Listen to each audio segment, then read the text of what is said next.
Now, Washington Mornings on the Mall. 105.9 FM. And AM 630. WMAL.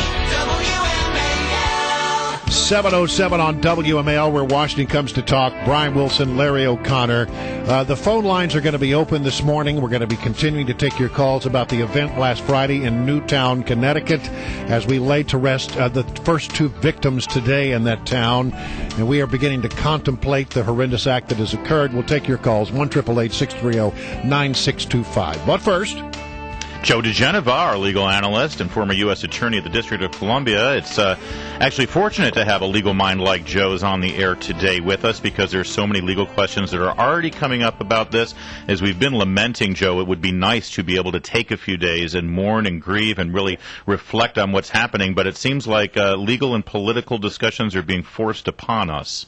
Well, and this is part of the machine that generates issues for the country. It's regrettable, but nonetheless, if you don't start the discussion and fight back in the sense of trying to do the right thing, you lose, and then the wrong thing gets done, which happens too often. Well, I'm with you, and you know, so much of the conversation, it seems, the knee-jerk, the easy conversation is about guns. It's always easy to find somebody to come on cable news and talk about gun control. It's very difficult to find an expert to talk about mental health issues. Well, the real problem here is, in my opinion, that back in the 1960s and 70s, there was an institution in the District of Columbia called the Mental Health Law Project. And their goal was to deinstitutionalize almost everyone who was in a mental institution. They succeeded by getting a series of federal courts all around the country to rule that these civil commitment statutes that these people were put in for because of bipolar activity mostly were unconstitutional. These people were released en masse. They became the homeless of the 80s. And that's when homeless shelters were first started in this country. There were always a few places, but then they popped up every place, and they took the place of mental health institutions.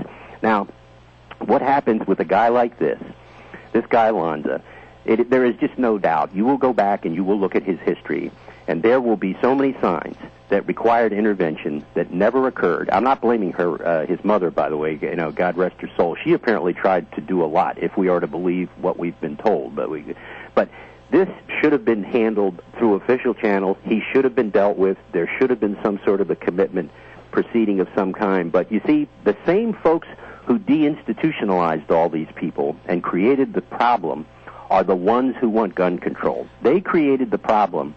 Now they want to solve it their way. These folks are really the worst when it comes to the solution.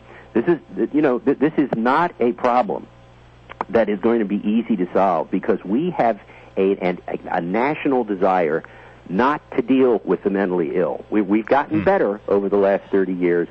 But by and large, that's for somebody else to take care of. Well, Joe DiGenova is our guest, and our lines are completely full of everyone who wants to talk about this. And I think, Joe, you just created an explosion on our phone lines, because now they're all trying to call in even more by bringing up this issue. Let's be perfectly fair here, though, and I want to make sure that this is not painted as necessarily only a partisan issue, because if I remember right, back when this movement to deinstitutionalize the mentally ill was taking place in the late 60s and early 70s, there was actually some coalition there with Republicans who saw this as a way to trim budgets. They could take the costs of handling the mentally ill and take the very high costs of those institutions off the government budgets. And so they were kind of on board with that. Yeah, they certainly were part of it. But here's what happened, and this is what happened with the folks who started this movement. They made no preparation for the release of these people. There was nothing in place to take care of them, and there still isn't today. There are some things to help them, but certainly not enough. In addition, they made sure that it was almost impossible to commit someone involuntarily. That is why folks like this walk around. There is just no question that this gentleman had a very serious mental illness problem. You don't do what he did. You just don't do it. I mean, and the Oedipal aspects of this, with him killing his mother, are just they're just there. But again, look what we did in the 60s and 70s. We changed the map of what happens to somebody who's mentally ill. And everybody thought, oh, man, all these new drugs for bipolar disorder, they're going to solve this problem. There was only one problem. These people won't take these drugs. Yeah, fair enough. And for the most part. You know, there's an essay that's out there on the internet being widely distributed. Comes from a woman named Lisa Long, who has written that I am Adam Lanza's mother, and she has a son who's mentally ill. She says, I live with a son who's mentally ill. I love my son, but he terrifies me. And she goes on to talk about how her son, who they've given the name Michael, not his real name, pulled a knife and threatened to kill me and then himself because she asked him to return an overdue library book. And the 7- and 9-year-old siblings knew what to do. They ran to the car outside and locked themselves inside until Mom could resolve the matter. And, I mean, this is what many people who have children who are mentally ill are going through, and yet we don't have a support system for them in this country. Absolutely, Brian. This is not easy to deal with, by the way. And what I'm saying is not a criticism of the people who have to live with these other people. It is a criticism of politicians who, like Dianne Feinstein, who I know and I've liked for many years, but I must tell you, over the last few weeks, whether it's Benghazi or gun control, she has been on another planet. And she just went to the forbidden planet again yesterday with this stuff about gun control. I'm all for registration and control and all of that stuff, but that's not what this is about. Because the truth is, Connecticut has some of the strictest gun laws in the country. There's not much more you can do. What you can do is deal with the shooter. This is about a mentally ill person that the system didn't want to deal with. And you go back and look at all the major shootings over the last couple of years. Every one of those people was somebody who would have been in an institution in the 1950s or 1960s, but not anymore.